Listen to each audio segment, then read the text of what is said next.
ओम शांति ओम शांति ओम शांति ओम शांति ओम शांति। 2-3-25 प्राप्त मुरली ओम शांति अव्यक्त बागदादा पुनरावृत्ति 15-10-4 मधुबन। जन को प्रत्यक्ष करने एकरस स्थिति स्थित हुआ, सौमान रुह, समस्त को सम्मान दियो। आज बागदादा प्रत्येक संतानर मस्तक तीनोटी भाग्यर तारका चमकुवा देखुंट। गोटे है परमात्मा पालनार भाग्य, परमात्मा पाठपढ़ार भाग्य एवं परमात्मा वरदानर भाग्य।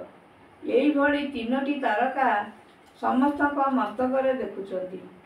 कौन तुमे माने मध्य निजर भाग्यर चमकुवा तारका को देखुच तो देखा जाउछि तो यही श्रेष्ठ भाग्यर तारका सारा विश्व भितर अन्य कहार मस्तक चमकुवार देखा नहीं।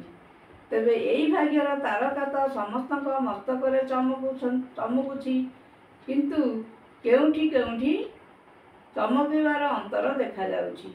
कहार चमक बहुत शक्तिशाली अटे तो आउ कहार मध्यम धरणर अटे, किंतु भाग्य विधाता समस्त को एका भली ही भाग्य देउछंती, काहाकू स्पेशल भाग्य देउ नाहंती।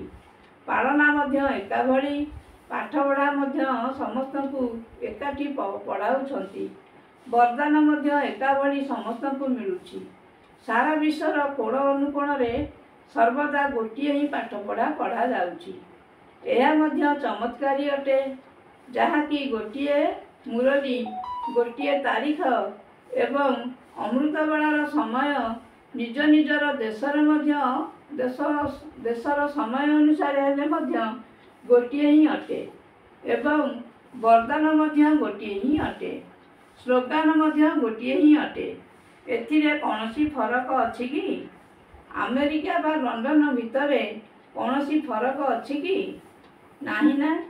तेबे भाग्यर तारकार चमकर अंतर काहींकि रहिछि?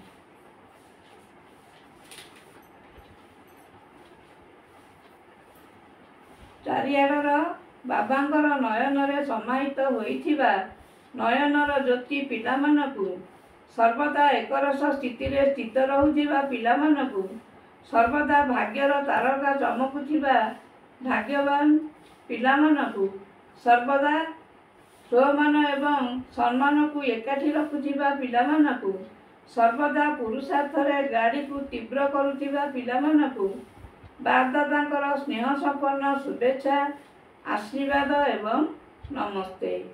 हम रुहानी बच्चों की रुहानी बागदादा को नमस्ते नमस्ते नमस्ते। वरदान सच्चा साथींकर संगरे रहुथिबा समस्तଙ୍କ ठारू भिन्न निर्मोही आत्मा हुआ।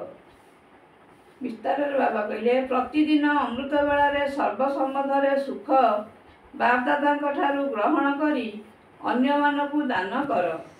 निजे सर्वसुखर अधिकारी हुआ एवं अन्य मानकु मध्य कर। कौनसी भी कार्य साकारी साथी मने न पड़तु। प्रथमे बाबांकर ही स्मृति आसु, कहीं ना तुमर सच्चा मित्र बाबा ही अटंती। जदि सदा सर्वदा साथींकर संगरे रहिब, तेबे अति सहजरे समस्तଙ୍କ ठारू स्वतंत्र अन्यान्य आत्मा होइजिब।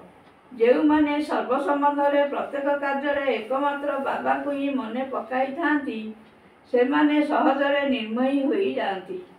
सेमानकर कौनसी आड़े आकर्षण न थाए, अर्थात जड़ी न थांती। सेथिपाई सेमाने केबे भी माया ठारू पराजित होई परिबे नहीं। स्लोगान माया को देखिबा पाई बा जानिबा पाई त्रिकालदर्शी एवं त्रिनेत्री हुआ, तेबे जाई विजयी हेब।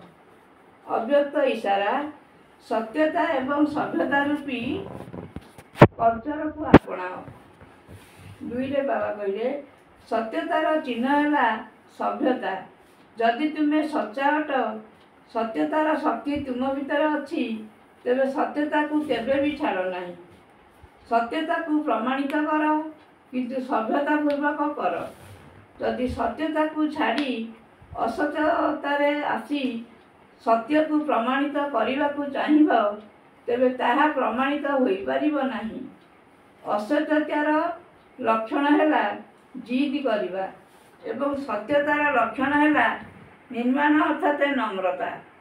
ସତ୍ୟକୁ ପ୍ରମାଣିତ କରିବା ବାଲା ସର୍ବଦା ନିଜେ ନିର୍ମାଣ ହୋଇ ସତ୍ୟତାପୂର୍ବକ ବ୍ୟବହାର କରିବ।